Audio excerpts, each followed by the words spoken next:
Yo les gens, c'est Neko et on se retrouve aujourd'hui sur Call of Duty Black Ops 2 pour un gameplay commenté en différé en sniping. Donc c'est une capture de drapeau sur Overflow. Je suis en compagnie de tout le... Ah non, on était avec un PU, pardon. Il n'y avait pas King, c'était Thames qui jouait, donc le roster habituel, vous le connaissez. Donc je présente pas la classe et tout ça. On jouait contre une team dont je ne sais plus le nom. Je vais essayer de... J'espère que je vais afficher le score histoire de vous le dire. Ce serait... Parce que j'ai pas mal de choses à vous... Enfin, en fait, je vais... comme vous aurez vu dans le titre de la vidéo, je vais vous exposer... un peu mon choix de console. Nous étions contre une team dont je connais pas le nom tout simplement.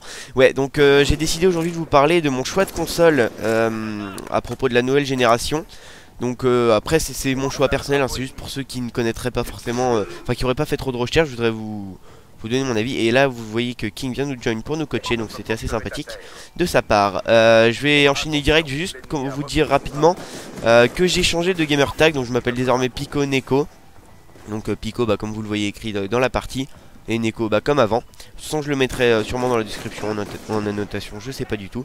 Et vous pouvez le voir en titre de ma chaîne par exemple aussi. Donc je vais directement commencer par le descriptif, parce que, enfin par le choix de console, parce que j'ai pas beaucoup de temps. Donc tout simplement, alors déjà on va commencer par le processeur. Donc on a deux Jaguar AMD, donc AMD c'est une marque de processeur, et Jaguar un nom, hein, je développe pas trop non plus. Il y a un léger avantage de puissance sur la PS4. Donc c'est le site eDigital Times qui nous a lâché ça, enfin peut-être sans faire exprès. En attendant, sur ce point là c'est la PS4 qui l'emporte, c'est clair et net. Il n'y a pas à en chier, hein. Bref, je mettrai mes sources dans la description d'ailleurs.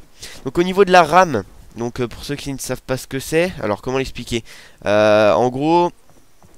Oh mon dieu, alors en gros tapez ça sur Google, non sérieux, c'est ce qui permet, enfin c'est... Oh là là, la RAM c'est une mémoire, en gros quand votre PC lance une application, il stocke des données, mais c'est pas des données qu'il va garder, donc c'est des données immédiates, si vous voyez à peu près de quoi je vais parler. Donc pour la PS4 on a, enfin Sony innove, ils ont choisi de la GDDR5, donc c'est dans les nouvelles générations de RAM, et Xbox est resté chez une DDR3 assez classique. La GDDR5 est moins réactive mais fonctionne bien mieux sur la durée, donc c'est vraiment... Enfin ça peut être utile pour les gros gamers, enfin les hard gamers qui jouent très longtemps.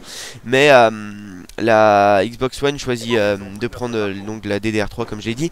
C'est plus rapide que la DDR5, mais c'est vrai que ça tient un peu moins. Enfin bref, franchement là moi je tape sur une égalité, hein, j'ai pas de préférence. Sinon niveau carte graphique on a deux AMD Radeon, pardon excusez-moi, il est tôt, enfin non il est pas tôt mais je viens de me réveiller. Donc les deux consoles ont fait la même chose, hein, il y a match nul aussi. Sinon niveau disque dur, c'est vrai que j'enchaîne un peu vite, je fais que des sinon, tant pis, hein, j'ai pas beaucoup de temps. Niveau disque dur on a un 500 Go du côté Xbox. Moi je trouve que c'est un peu peu. Oui absolument. Non mais c'est très peu je trouve, parce que si on doit installer tous nos jeux ça va prendre beaucoup de place, et je pense que ils auraient dû viser sur 1 Tera plutôt. Et niveau PS4 on sait pas du tout, donc je ne me prononcerai pas sur ce sujet. Pour la connectivité filaire, plus de ports sur la Xbox One. Donc si vous voulez, de toute façon je mettrai mes sources dans la description comme je l'ai dit. Donc si vous voulez avoir plus de détails sur quel port il y a et tout ça, vous suffit d'aller voir tout simplement sur le site que je donnerai bien évidemment. Donc il y a plus de ports sur la Xbox One, mais il y a un avantage moi qui ne me concerne pas, mais pour certains ça peut être sympa. Il y a un port SD sur la PS4. Alors c'est vrai que bon, il y a quand même beaucoup de gens qui sont passés sur une télé SD, mais HD pardon. Mais il y a toujours des gens qui ont une télé SD, donc je pense que ça peut être sympa. Moi ça me concerne pas, donc ce côté-là, sur ce point-là, je privilégierai la Xbox One, hein, parce que quitte à avoir plus de ports, il y a vraiment des trucs qui peuvent être sympas. Moi, je prends. On passe sur le sans fil. Alors je passe sur le classique, bon, la Wi-Fi je vais pas vous faire le descriptif, ça change pas grand chose, on va pas chipoter. En tout cas pour la Xbox ils ont choisi un... Alors comment je pourrais dire ça, enfin ils ont mis de l'infrarouge sur la Xbox, donc c'est vraiment sympa. Enfin je vais y revenir après. Mais sur la PS3 ils sont restés sur un Bluetooth 2.1. Enfin ils sont restés, non ils sont passés en Bluetooth. Sauf que désormais on est au Bluetooth 4.0. Donc c'est vrai que c'était pas un choix très judicieux, mais ça peut être sympa quand même d'avoir du Bluetooth pour connecter à des enceintes et tout ça. même enfin votre portable, enfin ça de toute façon avec un Windows Phone ça sera faisable, mais c'est vrai que j'ai pas de Windows Phone. Et je viens de me rendre compte que je parlais vachement vite. Il reste combien de temps de vidéo? Ouais, bah je suis serré de toute façon. Ouais, donc ça, ce côté-là, l'infrarouge, moi, je trouve que ça procure plus d'avantages. Il y a la facilité de déconnexion, de connexion, pardon, et de déconnexion d'appareils assez rapidement. Et puis voilà, enfin, je trouve que c'est un bon choix de la part de Microsoft. Ensuite, au niveau du lecteur, bah, égalité parfaite, hein, ils ont pris la même chose. Enfin, je sais pas si c'est la même marque, mais en tout cas, ça fait la même chose, donc bah, personnellement, ça me va. Ensuite, niveau capteur optique. Alors je suis désolé pour ceux qui s'en foutent des spécificités techniques. Je parle vraiment trop vite, je suis désolé. Mais bah, je pense que c'est important. Donc on a bah, le Kinect 2 tout simplement chez la Xbox One. Donc c'est vrai qu'ils ont un peu plus d'expérience que PlayStation, parce que eux avaient créé le PlayStation Move. Bon, je me prononcerai pas sur ce truc parce que je considère que c'est un peu... Bon, ça a vraiment été fait pour proposer une sorte de concurrence à Kinect. Mais bref, le PlayStation a l'air intéressant. Mais bah, je pense que voilà, ce côté là, c'est clair que Kinect 2 sera en Full HD. Donc ce sera vraiment le moins de petits détails qui influera sur la console, quoi, le moins de petits mouvements. Et je pense que bon, Sony aurait dû s'y mettre plus tôt à ce jeu, au capteur optique. Mais bon, c'est pas grave, hein, c'est déjà bien qu'ils en aient proposé un. C'est normal en même temps niveau concurrence. Alors attention, c'est vrai que je l'ai pas précisé. Moi je donne vraiment mon avis dans dans cette vidéo. Je vais en aucun cas dire qu'une console qui est mieux que l'autre, ça dépendra de chacun.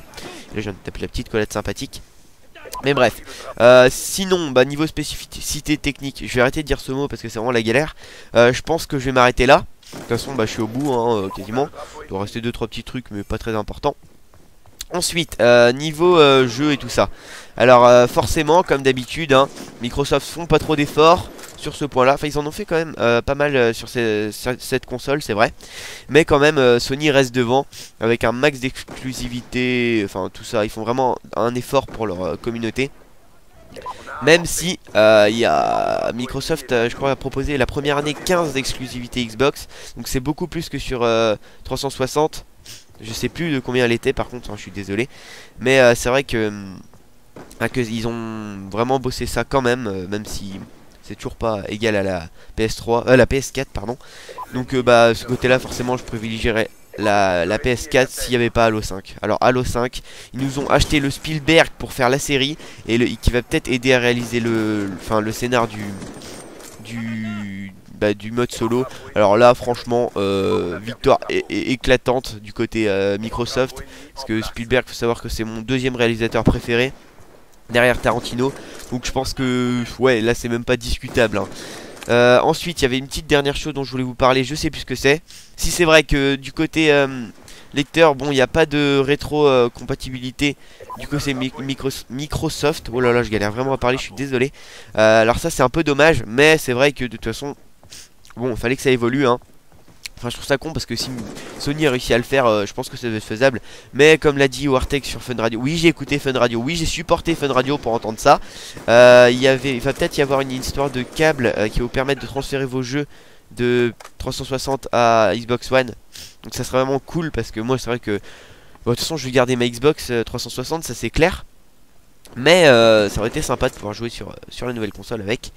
Ensuite je crois que j'ai fait un peu le tour. Bon niveau design je veux pas passer sur ça parce que c'est vraiment con comme argument, hein, je m'en fous complètement.